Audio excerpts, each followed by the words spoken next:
అనిపిస్తుందా? అందరికీ జయభీములు. నేను మీ వడ్లమూరి కృష్ణ స్వరూప్, దళిత బహుజన పార్టీ వ్యవస్థాపక అధ్యక్షుడిని.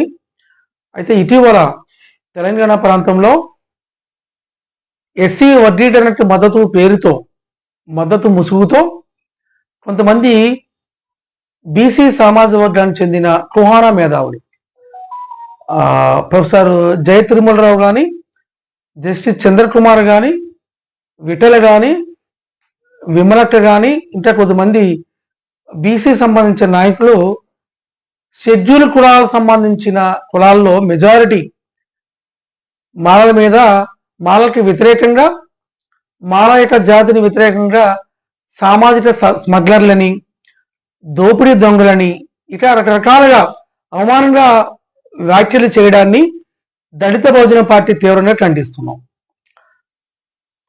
ఎస్సీ వర్గీకరణ మద్దతు ముసుగుతో తెలంగాణలో ఆర్ఎస్ఎస్ బీజేపీతో కుమ్మక్కైన ఈ కుహానా బీసీ స్వయం ప్రకృత మేధావులు షెడ్యూల్ కులాల్లో ఉన్న, ఎస్సీ కులాల్లో ఉన్న ఒక కులాన్ని టార్గెట్ చేయడం అనేది అత్యంత హేయం. మరి మీ వ్యాఖ్యలు వెనుక ఖచ్చితంగా బీజేపీ ఆర్ఎస్ఎస్ హస్తం ఉంది. తెలంగాణలో బీజేపీ పార్టీని అధికారంలో తీసుకొని రావడానికి చేసే కుట్రలో భాగంగానే మీరు ఎంఆర్పిఎస్ తో కుమ్మక్కయ్యి బీజేపీ డైరెక్షన్ మేరకు మీరు మాట్లాడుతున్నారు. అసలు మీకు ఏం సంబంధం ఎస్సీ రిజర్వేషన్ తోటి? ఎస్సీ రిజర్వేషన్ సంబంధించి మీ సంబంధం ఏంటి? సంఘీభావం అంటే అసలు మీ రాజ్యాంగపరమైన ప్రొవిజన్స్ మీకు పట్ల మీకు అవగాహన ఉందా? రాజ్యాంగము ఎస్సీ రిజర్వేషన్ పట్ల, ఎస్టీ రిజర్వేషన్ పట్ల, బీసీ రిజర్వేషన్ పట్ల మీకు సంపూర్ణమైన అవగాహన ఉండాలి. ఎస్సీ కులాలకు సంబంధించిన అంటరాని విషయాల్లో ఆర్టికల్ 341 ప్రకారంగా షెడ్యూల్ కులాల వాళ్ళకి ఒక ప్రత్యేక ప్రొవిజన్స్ ఇవ్వడం జరిగింది. 340 ప్రకారంగా బీసీలకు ఇవ్వడం జరిగింది. 342 ఏమో ట్రైబల్కి ఇవ్వడం జరిగింది. ఈ విధంగా ఎస్సీ ఎస్టీ బీసీలకు వాళ్ళమైన ప్రత్యేకమైన అవకాశాలని రాజ్యాంగ నిర్మాత డాక్టర్ బాబాసాహెబ్ అంబేద్కర్ గారు రూపొందించడం జరిగింది. అంబేద్కర్ గారి యొక్క రూపొందన మేరకే రాజ్యాంగంలో వర్గీకరణ అనుమతించలేదు.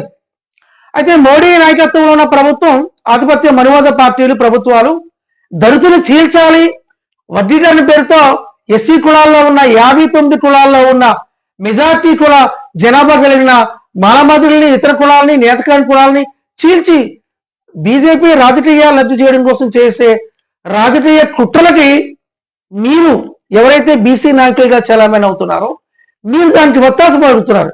అత్యంత హేయం, సిగ్గుచేటు. మీరు మాలల పట్ల అవమానంగా మాట్లాడాన్ని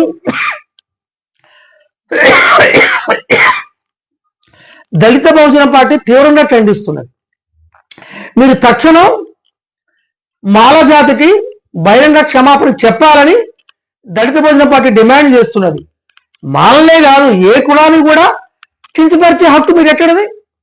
అసలు మీరు మేధావులని మీరు ఎట్లా అనుకుంటున్నారు మీరు? కాబట్టి వర్గీకరణ అంశం అనేది ఒక రాజకీయ కుట్ర. మనువాద ప్రభుత్వాలు, మనువాద పార్టీలు జాతీయ స్థాయిలో చేసిన ఒక రాజకీయ కుట్ర. ఉత్తర భారతదేశంలో విద్య, ఉద్యోగం, ఉపాధి, రాజకీయ, ఆర్థిక, సామాజిక సకల జీవన రంగాలలో అగ్రభాగంగా ఉన్న చమార్ సామాజిక వర్గం అనగా మాదిరి సామాజిక వర్గం ఈ ఎస్సీ వర్గీకరణని జాతీయ స్థాయిలో వ్యతిరేకిస్తుంది. ఆ విషయం తెలుసా? ఓ కుహానా మేధావులారా, ఫస్ట్ తెలుసుకోండి. మీరు ఉత్తర భారతదేశంలో మెజారిటీ మాదిగలు, చమార్ సామాజిక వర్గం వర్గీకరణ వ్యతిరేకిస్తుంది. మాకు రాజ్యాంగం కావాలంటుంది. మీరు ఆ విషయాన్ని తెలుసుకోకుండా ఒక కులాన్ని ఎట్లా టార్గెట్ చేస్తారండి? ఆయన ఎవరో జస్టిస్ చంద్రకుమార్ ఉన్నారు.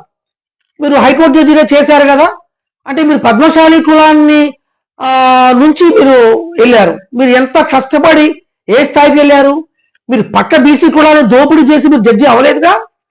మీరు రిజర్వేషన్లను ఉపయోగించుకొని, అవకాశాలను ఉపయోగించుకొని ఎంతో కష్టపడి మీరు ఆ స్థాయికి వెళ్ళారు కదా. మీరు ఆ స్థాయికి వెళ్ళడానికి ఎన్ని కులాలను మీరు దోచుకున్నారు, ఎన్ని కులాలను మీరు ఆధిపత్యం చేశారండి? మరి మాలు ఎందుకు స్మగ్లర్లు అవుతారు? రిజర్వేషన్స్ అనేది బాబాసాహెబ్ అంబేద్కర్ గారు అక్కడ కల్పించారు. దాన్ని ఏ కులము ఉపయోగించుకుంటే వాళ్ళు పైకి వెళ్తారు. అది విద్య, ఉద్యోగ, రాజకీయ రంగాలను ఉపయోగించుకోకుండా మమ్మల్ని పక్కన చూసుకున్నాడు అని చెప్పడం అది అసత్యాల పునరుతో కూడిన ఒక కుట్ర. కాబట్టి ఎంఆర్పిఎస్ వాదన పూర్తి స్థాయి అసత్యం. ఈరోజు ఆంధ్రప్రదేశ్లో మారలతో సమానంగా బాధితులు విద్యారంగం, రాజకీయ రంగం, ఉద్యోగ రంగం, ఆర్థిక రంగంలో స్థిరపడ్డారు. ఎస్, డెవలప్ అవ్వాల్సిందే. తెలంగాణలో 16 మాల ఉపకులాలు, 16 మాదిగ ఉపకులాలు ఉన్నాయి.